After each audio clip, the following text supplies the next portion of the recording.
Good day and welcome back to Royal News Daily, where emergency palace statements are treated like late-night press conferences, rushed, reactive, and usually a sign that something has gone very wrong.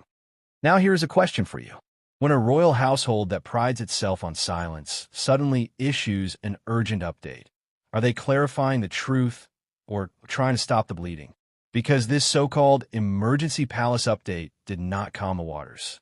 It confirmed just how choppy they had become. Before we break down what triggered this rare intervention and why it matters far beyond the headlines, subscribe to Royal News Daily and click the notification bell.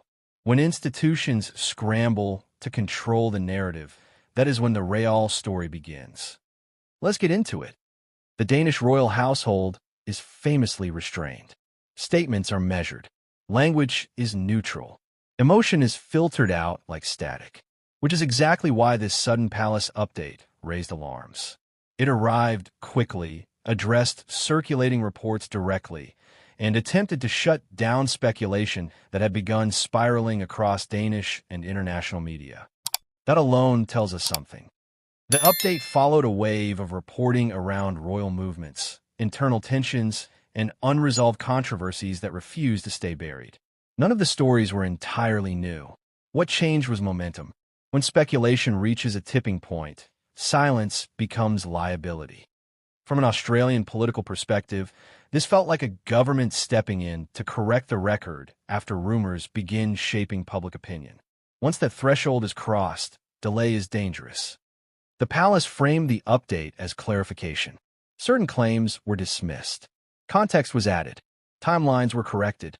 But notably, the statement did not address everything.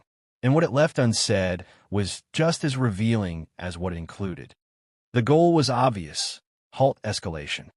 In the short term, it worked. Headlines softened. Language shifted from crisis to clarification. But here is the catch. Emergency updates rarely restore trust. They stabilize, but they also spotlight vulnerability. The public noticed the change in tone.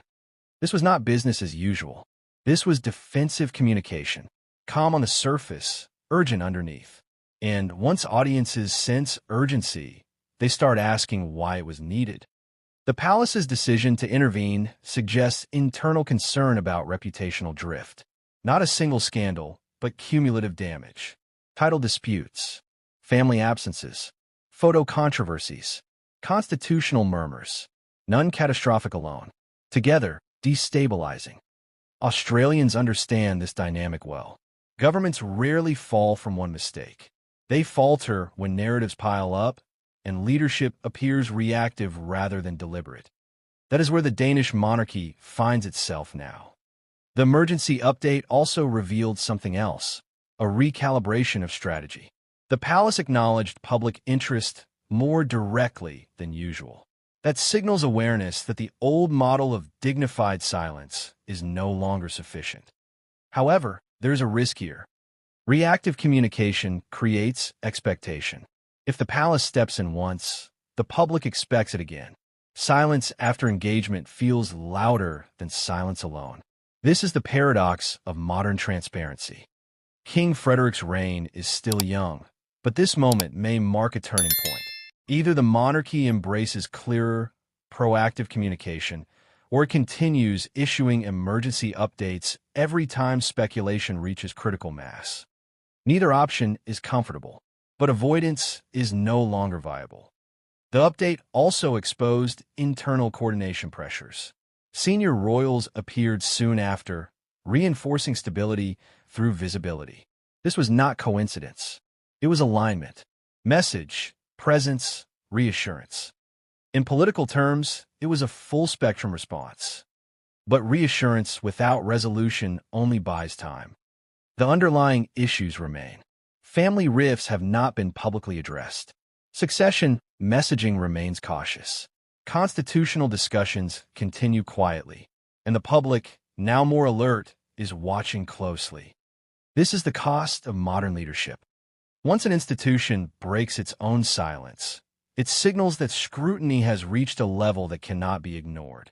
From that point forward, every pause, every delay, Every unexplained absence will be read as potential crisis. The palace update stopped one fire. It did not fireproof the building. For King Frederik, the lesson is clear. Stability is no longer communicated through restraint alone. It requires explanation, timing, and emotional intelligence. The monarchy must guide the narrative, not chase it. Because when the palace has to say nothing to see here, it usually means everyone is already looking. Thank you for watching Royal News Daily.